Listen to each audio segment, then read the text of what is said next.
casino issue. And apart from anything else, the line that they're pursuing about jobs is not actually what's ever going to happen. Once the incinerator is in place, there are very few jobs that are part of that process. And in the meantime, what they're doing is absolutely ruining the life of our farmers. They're absolutely going to lose their capacity to produce. That's millions and millions of dollars that will be lost. Now in Casino, we've got a huge meatworks. It's an agricultural town. We're known as the beef capital of Australia. We do not want to become known as the incinerator capital of northern New South Wales. It means that the brand that we've always had of being a clean and green space in New South Wales will absolutely be ruined. And to make this incinerator viable, you've got to burn a whole lot of rubbish.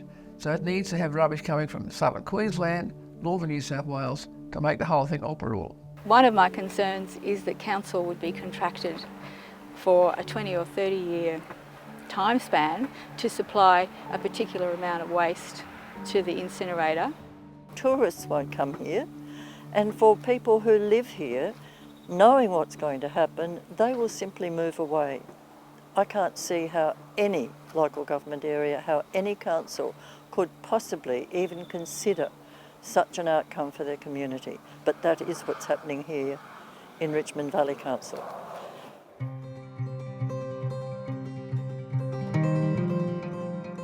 In America, about 79% of incinerators are located in areas that are poor economic zones.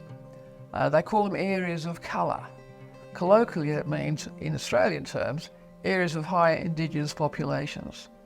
So we're locating these devices in areas where there's less likely to be opposition. The other thing is there's no informed consent. So they're located in areas where informed consent is not an issue because people are just not interested or just don't know about it. So we feel that there should be a debate about this so that people locally can make a decision as to whether they want this in their area. There's requirements under the convention to have public participation in any decisions about POPs chemicals.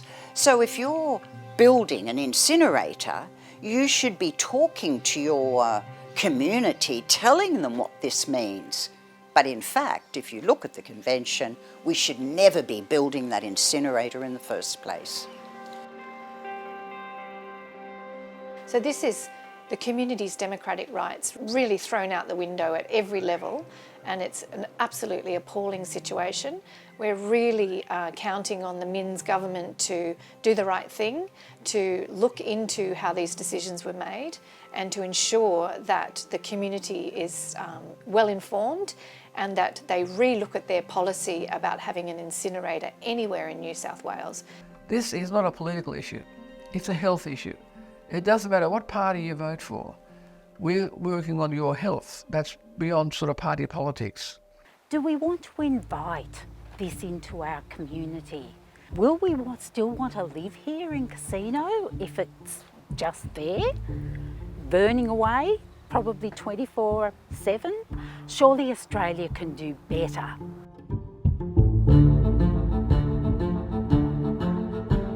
We have an enormous global plastic pollution crisis. We've got plastic pollution at the tops of faraway mountains, down to the deepest depths of the ocean. It's in all marine creatures. It's also now been found microplastic in babies in utero. What a horrifying situation. So we have a big crisis on our hands. And the problem with waste incinerators is that what's going to be burnt there is largely plastic, because plastic is what's the residual waste that's left over after we can recycle some materials, we can compost some materials, we can do a lot to keep our waste materials out. But this residual waste is plastic waste, so it's basically plastic burning in disguise.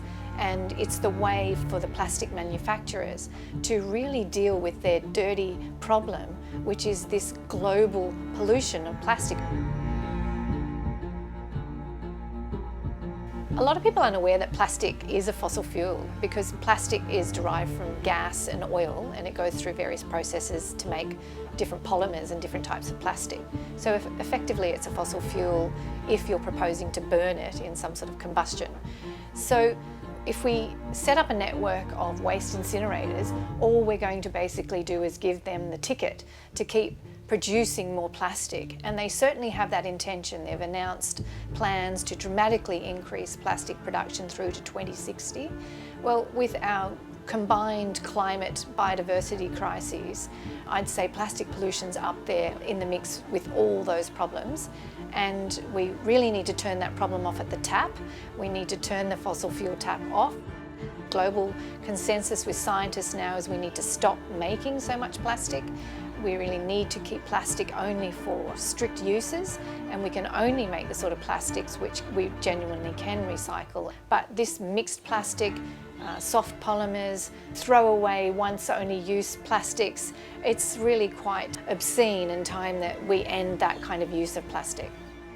There are other developments coming forward that would render that incinerator obsolete.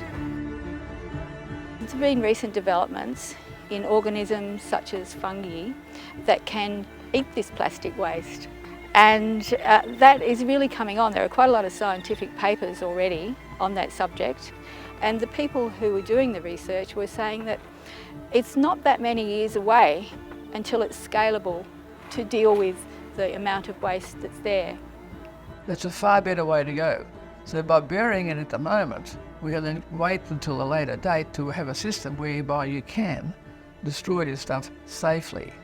However, we need to reduce the amount of waste we create in the first place. All the packaging that we use needs to be redesigned. Like, having all of the waste that we do is a design flaw. We really need to get the government back to the drawing board to start promoting zero waste solutions, which means really going back to the drawing board and looking at design and designing out waste, but also much better waste separation facilities for the community, composting, all of the things that involves, and to ensure that we can keep our material supply chain toxic free. If we're going to have a circular economy, which means we can keep reusing things, we've got to make sure that we're not circulating toxic pollution. We can't be circulating materials that contain forever chemicals or heavy metals, for example. So we need to detoxify our material supply chain so that we can get on with the job of having a circular economy.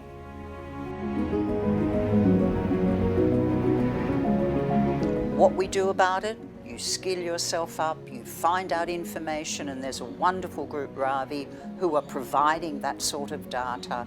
You get involved and you make it clear to the state government, to the federal government, to local government, you do not want this incinerator in your community. And we have fought with many communities to stop incinerators, and it can be done. It can be done. I know what happened with the Bentley blockade. We managed to prevent coal seam gas taking off in this area as it has in Queensland, and boy have they paid the price for that. So it's very clear that if people work together and stand together and simply say, no, we will not have this in our territory, that's when politicians at all levels will listen to you. Stop it in the tracks here at Casino. It needs to be stopped now before it goes ahead. There's got to be a better way. It's the health of this area which is at stake. So get out there, get involved, and let's see it stopped. Stopped before it even starts.